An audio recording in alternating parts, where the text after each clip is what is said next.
Hello student, आपका स्वागत है चिल्ड्रन चॉइस एकेडमी में। मेरे दोस्त, आज की इस वीडियो में हम करने वाले हैं बायोलॉजी 2020 का पीवाईक्यू और यह है लेक्चर नंबर सेकेंड। ऑलरेडी मैंने आपको 2019 का कंप्लीट पीवाईक्यू करवा दिया है और 20 का लेक्चर नंबर फर्स्ट मैंने करवा दिया है। ये टोटल वीडियो आपको प्लेलिस्ट मिल जाएगा और प्लेलिस्ट का लिंक मैं आपको डिस्क्रिप्शन में लगा दूंगा, वहाँ से आप जा सकते हैं। तो चलिए फिर स्टार्ट करते हैं। और एक बात और कि इसका आपको पीडीएफ मिल जाएगा मेरे भाई, कहाँ पे? टेलीग्राम पे। तो आप टेलीग्राम ज्वाइन कर लीजिएगा, वहाँ पे इसको पीडीएफ मिल जाएगा। चलिए फिर स्टार्ट करते हैं। क्वेश्चन नंबर 26 में आपसे पूछा गया है, ammonia and urea are waste product derived from the metabolic breakdown of. बताएंगे अमोनिया एंड यूरिया जो होता है ये वेस्ट प्रोडक्ट है, इसको हम कहाँ से ड्राइव करते हैं। सिंपल सा क्वेश्चन है। आपसे एग्जांपल ये पूछा जाता है, बताओ अमोनिया एंड यूरिया क्या है, तो भाई एक मेटाबॉलिक वेस्ट है। ठीक है, और इसको हम नाइट्रोजन वेस्ट भी कहते हैं। ठीक, कैसा वेस्ट है भाई? नाइट्रोजीनियस वेस्ट कहते हैं इसका। और आप जानते हो कि जो नाइट्रोजनस है उसके अंदर क्या प्रेजेंट होता है भाई? प्रोटीन प्रेजेंट होता है। ये क्या है भैया? ये नाइट्रोजन वेस्ट है और नाइट्रोजन में क्या प्रेजेंट होता है? प्रोटीन होता है। भाई ये इनडायरेक्ट में क्या पूछना चाह रहा है, बताओ इसके अंदर क्या प्रेजेंट है? प्रोटीन प्रेजेंट है। सिंपल सा क्वेश्चन है। नेक्स्ट क्वेश्चन 27, इसमें आपसे पूछा गया है अमाइलेज, रेनिन एंड ट्रिप्सिन। बताओ ये क्या है? अमाइलेज, रेनिन एंड ट्रिप्सिन क्या है? ये सब के सब मेरे भाई, ये सब के सब होते हैं ऑल आर एंजाइम है। ये सब कैसे है मेरे भाई? ये सब के सब क्या है? एंजाइम है। ये ऑल आर एंजाइम। और मुझे बताएंगे एंजाइम जो होता है वो किस नेचर का होता है? जो एंजाइम होता है वो प्रोटीनियस नेचर का होता है। मतलब ये सब के सब क्या हो जाएंगे भाई? सब के सब हो जाएंगे प्रोटीन हो जाएंगे। सिंपल सा क्वेश्चन है। क्वेश्चन नंबर 28 में आपसे पूछा गया है, reptile share which of the following character with bird and the mammals. जो रेप्टाइल जो होता है, बताएंगे इसमें से कौन सा कैरेक्टर को शेयर करता है किसके थ्रू भाई? किसको? Bird and the mammals. मतलब कौन सा कैरेक्टर सिमिलर होता है किसके? बर्ड एंड द मैमल्स के। मुझे भाई ये बताएंगे कि कौन सा हो जाएगा? इम्यून होगा या डायफ्राग्म हो जाएगा? देखो, जो डायफ्राग्म जो होता है मेरे भाई, ये सिर्फ सिर्फ मैमल्स में होता है और ये किसी में नहीं होता है।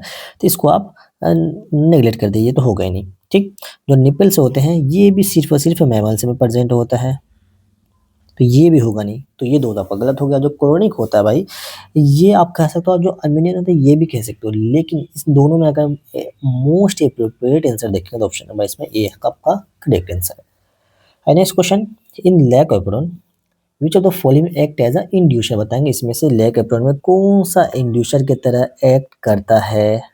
प्यारा सा क्वेश्चन है, आसान सा क्वेश्चन है भाई। जो ग्लूकोज होता है भाई, जो इफेक्ट होता है वो उसको रिप्लेस करता है ना, जो इफेक्ट को रिप्लेस करता है। लेकिन कहता है इंड्यूसर की तरह यहाँ पे कौन काम कर रहा है? इसके अंदर इंड्यूसर का जो काम करता है भाई, एलो लैक्टोज काम करता है इंड्यूसर की तरह। ठीक है, सिंपल सा क्वेश्चन। चलिए नेक्स्ट क्वेश्चन देखोगे, semi dwarf variety of rice develop by IRRI। बताएंगे कौन सा राइस का जो सेमी ड्वार्फ वेराइटी है राइस का, कौन सा भाई? वो IR18 है। कौन है? सर IR8 है, वो IR8 है। मुझे बताएंगे जो जो परमाड है ये तो लोकल वेराइटी है, जो रतना है ये भी ये इससे कुछ इसका रिलेशन कुछ है नहीं। फिलहाल आपसे राइस का पूछा गया और IRI से पूछा गया, इस वजह से इसका नाम याद रखिएगा, IR8 है। Next question, which of the following is secondary pollutant. आसान सा क्वेश्चन है, इसमें से किसको हम सेकेंडरी पोल्यूटेंट के नाम से जानते हैं? जो आपका भाई जो SO2 है, मतलब कि और CO है, ये दोनों को जोड़े मेरे भाई, ये दोनों के दोनों है आपके प्राइमरी पोल्यूटेंट होते हैं। और NO2 जो ये भी प्राइमरी होता है, लेकिन आपसे पूछा गया है सेकेंडरी। हमें बताएंगे जो सेकेंडरी होता है वो होता है आपका O3 होता है, मतलब कि ओजोन। ठीक, चलिए DNA बताओगे, DNA क्या है? DNA का नेचर क्या है ना? DNA सिंपल सा आपका इसका DNA नेचर पूछा गया शायद कि यहाँ पे DNA का कैसा नेचर होता है? वो एसिडिक नेचर होता है कि बेसिक होता है या न्यूट्रल होता है? देखो भाई, डीएनए जो होता है वो हमेशा ना हमेशा, देखो यहाँ पे एसिडिक है ना। ये एक तो देखो दो चीज से पूछा जाता है, डीएनए का चार्ज कैसा है, देखो याद रखना। डीएनए एन बताता है कि ये नेगेटिव चार्ज होता है इसके ऊपर, और जो ए होता है मतलब ये एसिडिक नेचर का होता है। याद रखिए ये दोनों चीज, N for negative, A for acidic. ये एसिडिक होता है, और ऐसा चार्ज पूछा जाए तो ये होता है नेगेटिव होता है। तो उसको आपका करेक्ट आंसर चला जाएगा ऑप्शन नंबर ए। 33 में आपसे पूछा गया है, chemo osmotic theory of ATP synthesized in chloroplast and the mitochondria is based on। ये क्वेश्चन आपसे खुद से ये पूछा जाता है आपसे क्या, कि केमोसिंथेटिक थ्योरी बताओ ये कहाँ पे होता है एटीपी का? आप क्या बोलेंगे भाई? ये जो होता है क्लोरोप्लास्ट एंड माइटोकॉन्ड्रिया पे होता है। पूछा गया है कि किसके बेस्ड पे ये थ्योरी दिया गया है। सिंपल सा क्वेश्चन है, आप क्या बोलोगे भाई, जो मेम्ब्रेन पोटेंशियल है उसके अकॉर्डिंग दिया गया है, या एक्यूमुलेशन ऑफ Na प्लस के थ्रू, या फिर प्रोटॉन ग्रेडियंट है। सिंपल सा क्वेश्चन है भाई, यहाँ पे प्रोटॉन ग्रेडियंट आ गया तो ऑप्शन नंबर डी ही करेक्ट आंसर होगा। मुझे बताएंगे इस थ्योरी को प्रपोज करने वाले कौन थे भाई। ये पीटर साहब थे, है ना, जो पीटर साहब थे। कभी कभी आपको फैक्ट बेस्ड क्वेश्चन पूछ लेता जाम में, फिर पीटर साहब थे, उन्होंने यहाँ पे ये थ्योरी दिया था। और जो इसमें सिंपल सा प्रोटॉन ग्रेडियंट आप जब पढ़ोगे एटीएस टेन वगैरह, है ना, तो वहाँ पे ये सारी चीज़ें आपको वहाँ पे देखने को मिल जाता है कि जहाँ पे होता है ना जो आपको ल्यूमेन वगैरह पे होता है वहाँ पे प्रोटॉन ग्रेडियंट ये किया था ताकि क्या होता है ट्रांसफर वगैरह हो जाए सारी चीज़ें। चलिए आइए next question, four kingdom classification बताएंगे। सिंपल सा क्वेश्चन है, फोर क्लासिफिकेशन किंगडम इसमें से किसने दिया था भाई। कोपलैंड साहब जो थे उन्होंने फोर क्लासिफिकेशन साहब दिया था, और विटिकर साहब जो थे भाई मेरे वो फाइव किंगडम दिए थे। हैकल साहब मुझे बताएंगे थ्री किंगडम दिए थे, और जो लीनियर साहब थे इन्होंने दो किंगडम क्लासिफिकेशन सिस्टम दिया था। ये सारी चीज़ आपको याद होनी चाहिए। फोर पूछा गया है तो कोपलैंड साहब, थ्री पूछे तो हैकल साहब, दो पूछे तो लीनियर साहब, एंड फाइव पूछे तो विटिकर साहब। The habitat of species along with its function, बेहतरीन सा क्वेश्चन, रिपीटेड क्वेश्चन, कई बार पूछे जाने वाला क्वेश्चन, इसलिए आपको याद कर लेना। देखो क्या है, the habitat of species, habit मतलब कि हैबिटेट मतलब क्या होता है, जहाँ पे ये रह रहा होता है उसका घर को हम हैबिटेट कहते हैं, और उसके फंक्शन के साथ हम उसको क्या कहते हैं, मतलब उसको रोल और उसके हैबिटेट दोनों को अगर हम मिला दें, दोनों को मिला दें तो ये आपका कहलाता है मेरे भाई, वो आपका नीच कहलाता है। सो आपका करेक्ट आंसर जाएगा option number D. Next question, DNA segment cleavage of ECOR बताएंगे इसका डीएनए सेगमेंट क्या होता है। ये तो हर बच्चे को याद ही होता है, GATTC है ना, GATTC कहाँ पे है, GATTC ऑप्शन नंबर बी में गिवन है। और इसका ऑपोजिट अगर देखोगे तो जी का ऑपोजिट हो जाता है C, A का T, फिर T का A, C का G, बिल्कुल ऑप्शन नंबर बी इसका करेक्ट आंसर है।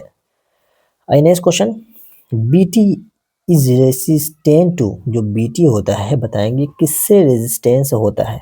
बेसिलस थ्रोम्बोकिनेसिस, है ना ये का। हाँ बताएंगे क्या होता है, वायरस रेजिस्टेंस होता है, या हार्बिसाइड होता है रेजिस्टेंस, या फिर आप बोल सकते हो एडवांस इन्वायरमेंटल कंडीशनल रेसिस्ट होता है, या फिर बोलवर्म होता है। तो ऑप्शन नंबर इसका सी बिल्कुल करेक्ट आंसर। ये भी आपका रिपीटेड क्वेश्चन है यार, इसको आप याद कर लीजिएगा। The study of inter relation, ये भी रिपीटेड क्वेश्चन है ना, ये भी क्वेश्चन मतलब कि आगे क्वेश्चन जब सॉल्व करोगे ना 2022, 23, 24 का, तो वहाँ आपको देखने को मिलेगा। Study of inter relation between the living organism and environment is called, इसको हम क्या कहते हैं भाई। ये तो देखो क्या है, लिविंग और इन्वायरमेंट, इन दोनों के बीच के इंटर रिलेशनशिप को हम कहते हैं क्या, इकोसिस्टम कहेंगे, नहीं उसको हम कहेंगे इकोलॉजी कहेंगे। इकोलॉजी उसको हम क्या कहते हैं, इकोलॉजी कहते हैं। सिंपल सा क्वेश्चन है। जो आपका भाई इकोसिस्टम एक यूनिट है ना, वो तो एक यूनिट है, इसको कोई रिलेशन वगैरह ऐसा कुछ है नहीं। और फाइटो जियोग्राफिया बताया क्या भाई, जहाँ पे प्लांट हो, फाइटो मतलब प्लांट है ना, जियोग्राफिया मतलब डिस्ट्रीब्यूशन, तो जो प्लांट का डिस्ट्रीब्यूशन होता है उसको फाइटोग्राफिया कहते हैं। और फाइटो सोशियोलॉजी कहते हैं प्लांट कम्युनिटीज को, फाइटो सोशियोलॉजी कहते हैं। इतना टफ क्वेश्चन नहीं आएगा, टेंशन नहीं लीजिए। बताएंगे बीओडी और बायोडी, बायोकेमिकल ऑक्सीजन डिमांड जो होता है, इससे हम क्या टेस्ट करते हैं, क्या एयर पोल्यूशन टेस्ट करते हैं, वाटर पोल्यूशन टेस्ट करते हैं, या फिर सॉइल पोल्यूशन। सिंपल सा बीओडी है ना, बायोकेमिकल ऑक्सीजन डिमांड हम टेस्ट करते हैं क्या, किस चीज इसको हम यूज किस चीज के लिए, किस चीज को मेजर करने के लिए करते हैं भाई, वाटर पोल्यूशन को मेजर करने के लिए इसको हम यूज करते हैं बीओडी। ऑप्शन नंबर बी बिल्कुल करेक्ट आंसर है इसका। मुझे बताएंगे अगर मान लेते हैं बीओडी हाई हो जाए, आपसे पूछा जाता है कि बीओडी हाई हो जाए तो भाई वाटर पोल्यूशन भी हाई हो जाता है। 40 में आपसे पूछा गया है the most abundant element in the plant, most abundant element बताएंगे प्लांट में कौन सा भाई, वो तो हम सब जानते हो कौन हो सकता है, जब कार्बन है तो कहीं जाने की दिमाग, कहीं जा सकते हो क्या, कार्बन के अलावा कहीं नहीं जा सकते। इंपॉर्टेंट देखो नाइट्रोजन, जो बच्चे बोल लो बिल्कुल नाइट्रोजन इंपॉर्टेंट है, लेकिन मोस्ट एबंडेंट पूछा है इसलिए कार्बन होगा।